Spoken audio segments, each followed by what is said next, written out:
Hi friends. Psychology പറയുന്നത് 3 തരം IQ ഉണ്ടെന്നാണ്. എന്ന് പറയുമ്പോൾ നമ്മൾ തന്നെ ശ്രദ്ധിച്ചിട്ടുണ്ടാകും. ചിലപ്പം ക്ലാസ് റൂമിലൊക്കെ ഒരു കണക്കിലെ ഒരു പ്രോബ്ലം തന്നാൽ പെട്ടെന്ന് സോൾവ് ചെയ്യാൻ കഴിവുള്ള ആളുകളെ നമ്മൾ കണ്ടിട്ടുണ്ട്. അത്തരം ആളുകളെ പറയുന്നത് അബ്സ്ട്രാക്റ്റ് ഇൻ്റലിജൻസ് എന്നാണ്. ഇത്തരം ആളുകളുടെ മേഖല എൻജിനീയറിങ്ങും കണക്കുമായി ബന്ധപ്പെട്ട മേഖല തന്നെയാണ്. അവരെ അതിലേക്കാണ് വഴി തിരിച്ചു വിടേണ്ടത്. അതുപോലെ രണ്ടാമത്തെ ഒരു വിഭാഗം നിങ്ങൾ ശ്രദ്ധിച്ചിട്ടുണ്ടോ?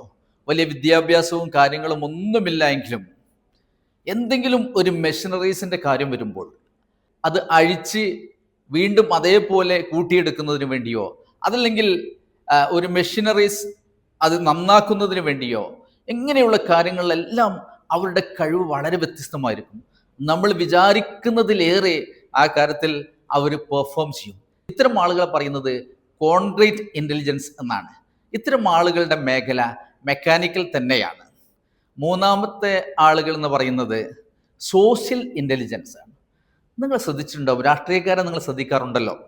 പല ആളുകളും എത്ര ഭംഗിയായിട്ടാണ്, എത്ര അസേർട്ടീവായിട്ടാണ്, എത്ര ഇംപ്രസീവായിട്ടാണ് ആളുകളുമായിട്ട് ഇടപെടുന്നതും ആളുകളുമായിട്ട് സംസാരിക്കുന്നതും പത്രസമ്മേളനം നടത്തുന്നതും ഒക്കെ. ഇത്തരം ആളുകളെ പറയുന്നത് സോഷ്യൽ ഇൻ്റലിജൻസ് എന്നാണ്. അവരുടെ മേഖല എന്ന് പറയുന്നത് മാനേജ്മെൻറ്റ് തന്നെയാണ്, HR തന്നെയാണ്, ജനങ്ങളുമായി നിരന്തരം ബന്ധപ്പെടൽ തന്നെയാണ്. അതായത് മാൻ പവർ മാനേജ്മെൻറ്റ് തന്നെയാണ് അവർക്ക് ഏറ്റവും ഇണങ്ങിയിട്ടുള്ള മേഖല. തിരിച്ചറിയുക, IQയുടെ ഈ 3 മേഖലകളും നിങ്ങൾക്ക് ഡെവലപ്പ് ചെയ്യാൻ കഴിഞ്ഞാൽ you will be the best.